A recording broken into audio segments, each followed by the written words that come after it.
புற்றுநோய் என்ற வார்த்தையை கேட்டாலே பலருக்கும் பயம் ஏற்படும்.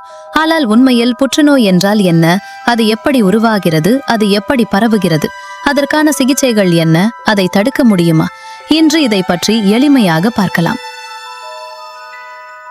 நமது உடல் கோடிக்கணக்கான செல்களால் ஆனது. சாதாரணமாக இந்த செல்கள் ஒழுங்காக வளர்ந்து பழைய செல்கள் அழிந்து புதிய செல்கள் உருவாகின்றன. ஆனால் சில நேரங்களில் சில செல்கள் கட்டுப்பாடின்றி அதிகமாக பெருக தொடங்குகின்றன. இப்படிப்பட்ட அசாதாரண செல்களின் வளர்ச்சியே புற்றுநோய் எனப்படுகிறது. புற்றுநோய் உடலின் பல பகுதிகளில் உருவாகலாம். உதாரணமாக மூளை, வாய், நுரையீரல், மார்பகம், கல்லீரல், குடல், கருவகம், கருப்பை வாயில், தோல் போன்ற உறுப்புகளில் இது காணப்படுகிறது. ஆரம்ப நிலையில் கண்டறியப்பட்டால் பல வகையான புற்றுநோய்களை வெற்றிகரமாக சிகிச்சை அளிக்க முடியும். புற்றுநோய் ஏற்படுவதற்கான காரணங்கள் பல உள்ளன.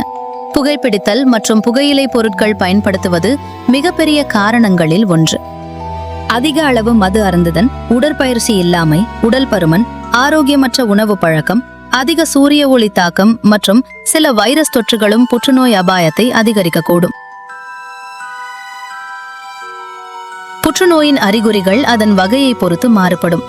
காரணமில்லாத உடல் எடை குறைதல், நீண்ட நாட்கள் நீடிக்கும் இருமல், ஆறாத புண்கள், உடலில் புதிய கட்டிகள் அல்லது வீக்கங்கள், அசாதாரண இரத்தப்போக்கு போன்ற அறிகுறிகள் இருந்தால் மருத்துவரை அணுகுவது மிகவும் முக்கியம்.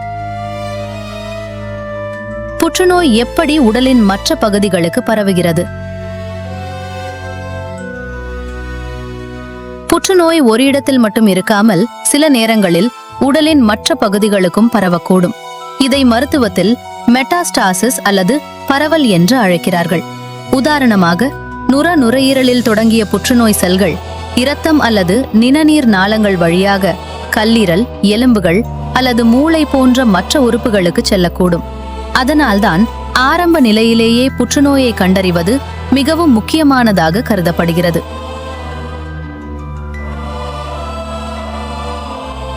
புற்றுநோய்க்கான சிகிச்சைகள் என்னென்ன? இன்று புற்றுநோய்க்கு பல பயனுள்ள சிகிச்சை முறைகள் உள்ளன.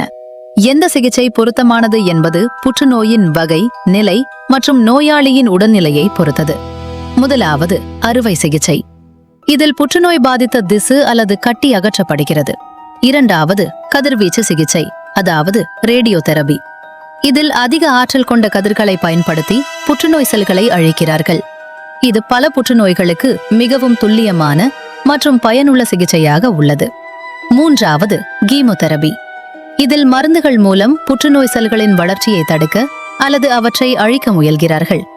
மேலும் சமீப ஆண்டுகளில் இம்யூனோதெரபி என்ற சிகிச்சையும் அதிக முக்கியத்துவம் பெற்றுள்ளது. இது உடலின் நோய் எதிர்ப்பு அமைப்பை வலுப்படுத்தி புற்றுநோய் செல்களை எதிர்த்து போராட உதவுகிறது. பல நேரங்களில் இந்த சிகிச்சை முறைகள் ஒன்றோடு ஒன்று இணைத்து பயன்படுத்தப்படுகின்றன.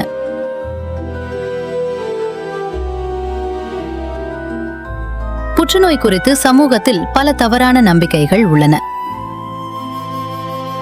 அவற்றில் முக்கியமான ஒன்று புற்றுநோய் தொற்றுநோய் என்பதுதான். இது முற்றிலும் தவறான கருத்து. புற்றுநோய் ஒருவரிடமிருந்து மற்றொருவருக்கு தொடுதல், அருகில் இருப்பது, உணவை பகிர்ந்து சாப்பிடுவது அல்லது அன்பாக அணைப்பது போன்றவற்றால் பரவாது. மேலும் புற்றுநோய் கண்டறியப்பட்டவுடன் வாழ்க்கை முடிந்துவிடும் என்பதும் உண்மையல்ல. இன்று மருத்துவ முன்னேற்றங்களால் பல நோயாளிகள் வெற்றிகரமாக சிகிச்சை பெற்று பல ஆண்டுகள் ஆரோக்கியமாக வாழ்ந்து வருகின்றனர். இப்போது ஒரு நல்ல செய்தி.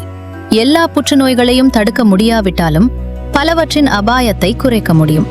புகைப்பிடிப்பதை தவிர்ப்பது, சத்தான உணவு சாப்பிடுவது, தினசரி உடற்பயிற்சி செய்வது, உடல் எடையை கட்டுப்பாட்டில் வைத்திருப்பது மற்றும் பரிந்துரைக்கப்படும் சுகாதார பரிசோதனைகளை முறையாக மேற்கொள்வது மிகவும் பயனுள்ளதாக இருக்கும். மேலும் HPV மற்றும் ஹெப்படைட்டிஸ் B போன்ற தடுப்பூசிகள் சில வகை புற்றுநோய்களை தடுக்க உதவுகின்றன. நினைவில் கொள்ளுங்கள், புற்றுநோய் என்பது எப்போதும் மரண தண்டனை அல்ல. மருத்துவ அறிவியல் இன்று மிகவும் முன்னேறியுள்ளது. ஆரம்பத்திலேயே கண்டறிதல் மற்றும் சரியான சிகிச்சை மூலம் பலர் முழுமையாக குணமடைந்து ஆரோக்கியமான வாழ்க்கை வாழ்ந்து வருகின்றனர். எனவே பயப்படாமல், அறிகுறிகள் இருந்தால் உடனடியாக மருத்துவரை அணுகி ஆலோசனை பெறுவது மிகவும் முக்கியம். ஆகவே விழிப்புணர்வுடன் இருப்போம். ஆரோக்கியமான வாழ்க்கை முறையை பின்பற்றுவோம். தேவையான பரிசோதனைகளை தவறாமல் செய்து கொள்வோம். ஆரம்ப கண்டறிதல் உயிரை காப்பாற்றும். உங்கள் ஆரோக்கியத்தை கவனியுங்கள்.